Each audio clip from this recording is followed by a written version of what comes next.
Aqua metro को अगले सप्ताह से चलाने की पूरी तैयारी कर ली गई है। शुक्रवार को नोएडा मेट्रो रेल कॉरपोरेशन अधिकारियों ने बैठक के बाद स्टेशन और मेट्रो की व्यवस्था देखी।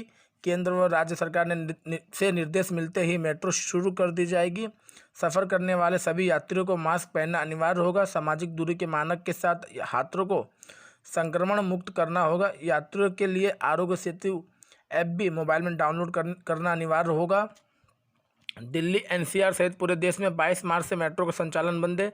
नोएडा में दिल्ली मेट्रो ब्लू और मजेंटा लाइन पर संचालन कर रही थी।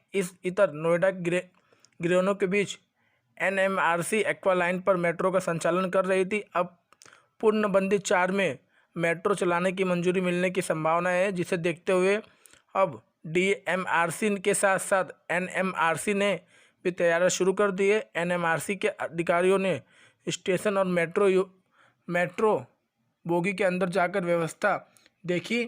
वहीं बात करें यात्रियों के तय मानकों के बारे में, तो फेस मास्क लगाकर ही मेट्रो के स्टेशन अंदर जाने की अनुमति मिलेगी। प्रत्येक मुसाफिर को तापीय परीक्षण यानी थर्मल स्क्रीनिंग से गुजरना होगा। 37.7 यानी 37.7 डिग्री सेल्सियस तापमान होने पर ही मुसाफिर को यात्रा करने की अनुमति होगी। वहीं आरोग्य सेतु ऐप की बात करें तो उसमें दिए गए स्टेटस में सुरक्षित होने के बाद ही यात्री को। वहीं एक और बड़ी खबर निकल कर आ रही है। पंजाब और महाराष्ट्र में पूरी तरह 31 मई तक लॉकडाउन को बढ़ाया गया है। वहीं 18 मई से इन दोनों राज्यों में कर्फ्यू खत्म कर दिया जाएगा। पंजाब के मुख्यमंत्री अमरिंदर सिंह ने कहा शनिवार को कि कोरोना संकट के कारण राज्य में लागू पूर्णबंदी यानी लॉकडाउन 31 मार्च तक जारी रहेगी, लेकिन सरकार कर्फ्यू वाली पाबंदियां हटा लेगी।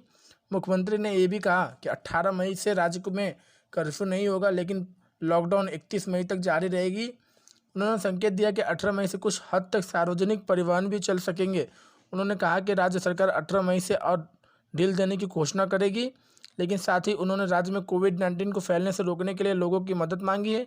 सिंह ने यह भी कहा कि मैं 18 मई से ज़्यादातर दुकानों और छोटे उद्योगों को खोलने की अनुमति दूंगा। मुख्यमंत्री ने कहा कि नमस्कार दोस्तों, जैसे कि मैं अभी एक बड़ी खबर निकल कर आ रही है, जो दिल्ली में बंद रहने वाले सभी स्थान हैं उनमें इस प्रकार दिया गया नाम। स्कूल, कॉलेज, शिक्षण व प्रशिक्षण संस्थान बंद रहेंगे। 1 जून से पढ़ाई ऑनलाइन हो सकती है।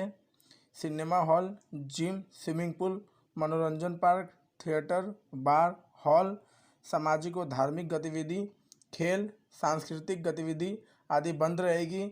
सभी धार्मिक पूजा स्थल जनता के लिए बंद रहेंगे। केवल कुछ पुजारी जाकर वहाँ पूजा कर सकते हैं।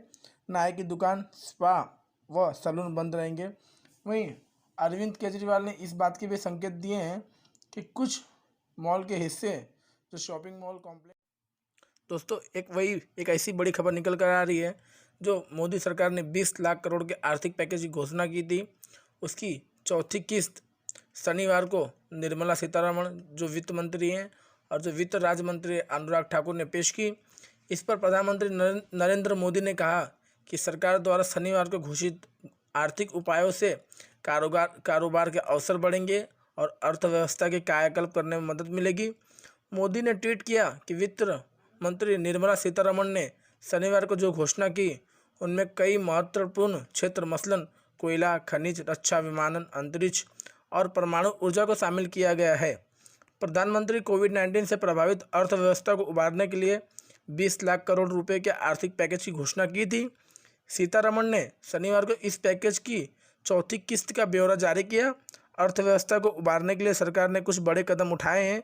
इन उपायों के तहत रक्षा विनिर्माण क्षेत्र में प्रत्यक्ष विदेशी निवेश यानी एफडीआई की सीमा बढ़ाने, 6 और हवाई अड्डों के निजीकरण और अधिक हवाई क्षेत्र को खोलने और वाणिज्यिक कोयला खनन में निजी क्षेत्र को अनुमति की घोषणा की गई है। वहीं प्रधानमंत्री ने कहा इन उपायों और सुधारों से कारोबार के नए अवसर पैदा होंगे।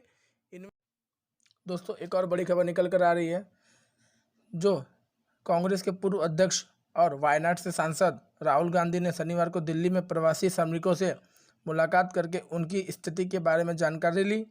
कांग्रेस सूत्रों के मुताबिक शनिवार शाम करीब 4:30 बजे सुखदेव विहार में फ्लाईओवर के निकट मजदूरों से मुलाकात की और उनसे करीब 1 घंटे तक बातचीत की। श्रमिकों के साथ बातचीत के दौरान सामाजिक दूरी का ख्याल रखा गया। वहीं कांग्रेस का दावा है कि राहुल गांधी ने जिन श्रमिकों से मुलाकात की उनको पुलिस ने हिरासत में ले लिया।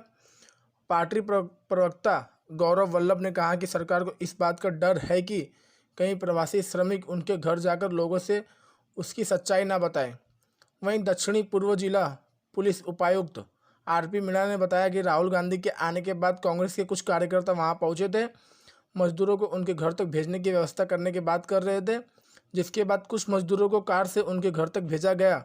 कानूनी तौर पर सभी को भेजने की अनुमति दी गई, हिरासत में नहीं लिया गया। दोस्तों, एक और बड़ी खबर निकल कर आ रही है, जो कांग्रेस के पूर्व अध्यक्ष और वायनाड से सांसद राहुल गांधी ने शनिवार को दिल्ली